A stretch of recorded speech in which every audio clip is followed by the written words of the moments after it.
Good morning, folks. I'm not American. I'm born, bred and buttered in South Africa, so it's a very South African accent. Indeed, I do want to share with you a little bit about the American Chamber of Commerce. Our goal is to ensure that the American companies in South Africa are able to deal with the business environment. And the American Chamber of Commerce is an example of the value of foreign direct investment. Now, I want to put it to you, and I want you to think about this. Foreign direct investment coming into the country, we've got 300 American companies in South Africa, which contribute 9 billion rand per annum. That's a huge amount of money, and we employ amongst the companies about 130,000 employees, and they're all South African. So you can clearly see that foreign direct investment is very, very important to the country, to South Africa. Whether it comes from China, from India, or from America. Linked to that, folks, is corporate social investment. American companies in South Africa contribute 600 million rand per year to corporate social investment. That's almost 10% of the whole of CSI spend in South Africa.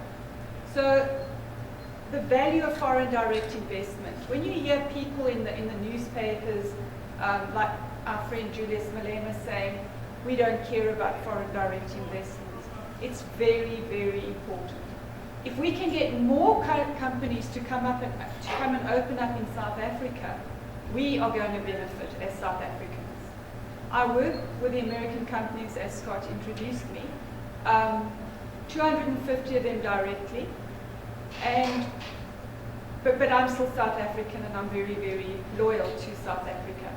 So today I want to share with you some of the business problems that we face, and I'm going to talk about South Africa. I know a lot of you are from different countries here, but I do want to just talk a bit about BEE and how it impacts companies, and then just talk about one or two other issues, and then I'm going to open the floor, because I'm sure there are things that you would like to know that I've probably never even thought about, but I'll do my best to answer it. So, looking at the biggest problem for companies when they come into South Africa is obviously BEE. Now, we in South Africa know that it is very, very important for us to implement BEE. We have to build a black middle class in South Africa because of what's happened in the past. So when you imagine a company like Microsoft coming into South Africa, the very first element on the BEE scorecard is ownership, which means 25% of the company must be sold to South Africans. That is a requirement in terms of your BEE scorecard. Your BEE scorecard consists of 7 elements. The very first element is ownership, then it goes down to skills, socio-economic development, and a few others. I've actually left it in my car. But the very first element is what troubles companies that come in, because the Microsofts, the McDonald's of the world, all the American companies, they don't sell shares. They won't sell part of the company. Do you want to understand that? So what do? 20 points of your scorecard is allocated to just that one element. And they can't sell it, they don't. They won't do it anywhere in the world, they won't do it in South Africa, which is a great disadvantage to the company, because when you want to do business with government, you've got to have as many points as possible. And already they've lost 20 points because of the ownership issue. So that is a huge hurdle in South Africa amongst companies. So how do they go about getting around that? When you want to get a contract from government, they look at your level that you attain in black economic empowerment. So companies can get a level 1, 2, 3, 4, 5, 6, 7, 8. 8 is the worst. The best you can be is level 1. Everybody wants to be level 1. And if you find a company that's level 1, it's wow, way to go, that's great. Most companies sit about a level 4.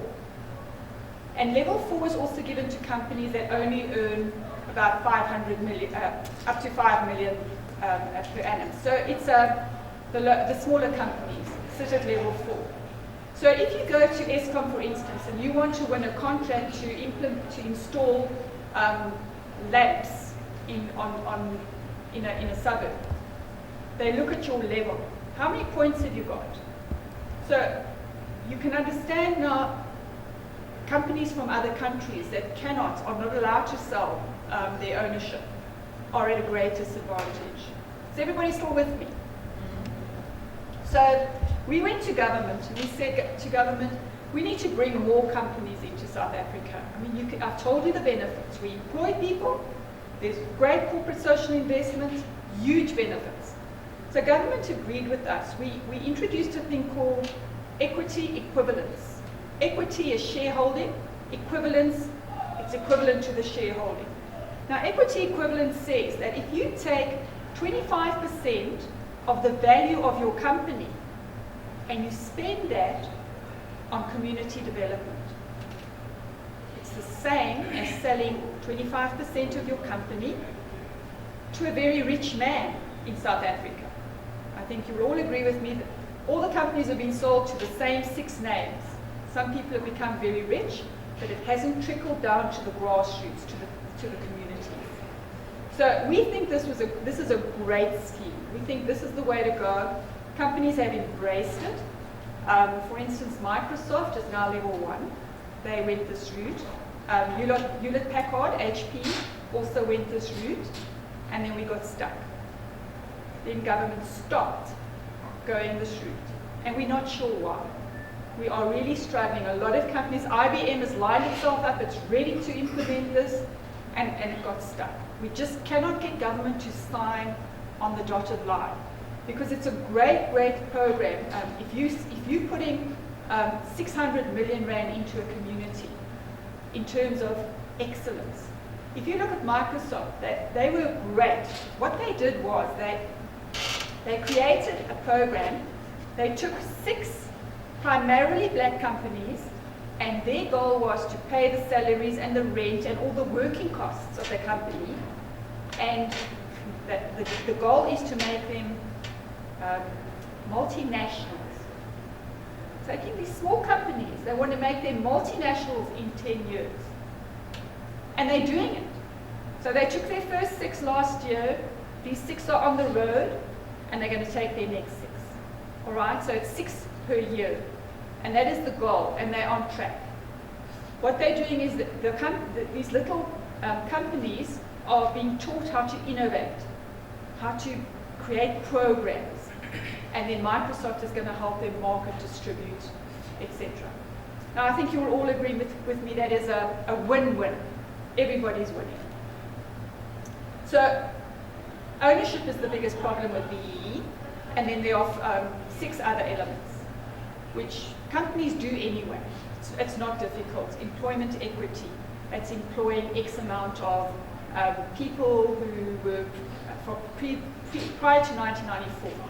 You have to employ X amount of black people prior to 1994. So people who come to South Africa in 2010 are not seen as previously disadvantaged if you're black in color, because you weren't here prior to 1994. Okay? So those are all the elements, and when you go overseas and you try and recruit companies and say, come to South Africa, it's a great place to do business, this is where they get stuck. It's on the first element of BEE. Okay. Then let me talk about HIV/AIDS, second risk in business. South Africa, as you know, is probably one of the leading countries in terms of HIV/AIDS. It used to be a huge issue for business because previously employees died.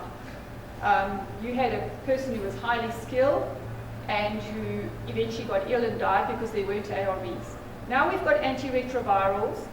If you're HIV positive and you go on antiretrovirals, you are perfectly fine to come to work every day and nobody will even notice. So guess what? HIV/AIDS is not a risk anymore. Government sees it as a chronic, manageable disease. It's not a risk. So HIV, which used to be a huge factor on top of the risk list, has completely fallen. Okay. The third thing that we struggle with is skills. Skills is a huge issue.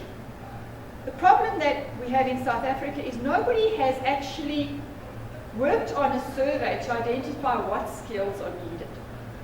This morning on 702, I don't know if anybody here listens to Radio 702, they were phoning in to say we've got countless graduates who've got engineering degrees who can't get work. When I was driving here this afternoon on the Chris Gibbons show on 702, they were saying South Africa's not producing engineers. And it's a huge problem. So somewhere there's a disconnect. So when we talk about a skills gap, we need to know, we need to somehow find out what are the skills we need. But we do know that we've got a huge amount of people doing soft skills, marketing, human resources. What we're looking for is people with maths and science. You are guaranteed to get a position in business one day. Almost guaranteed. Remember, you've got to start at the bottom. You've got to work your way up very slowly. We've got an intern in our office who's got a political studies degree from Wits, and she started there 2.5 years ago. Let me tell you what, she had a degree, but she knew nothing. She knew nothing. And we've been teaching her slowly. She's working for a very small salary, for almost nothing. But what she knows today and what she knew 2.5 years ago is like black and white. It's amazing. And she's still not ready to go out into a normal business. You've got to hold her hand, and she's a white girl, so I'm not being racist. You've got to hold her hand and help her. Because when you come out of university, guys, business is different. You've got to just create, you've got to make a job work. And that's what we require.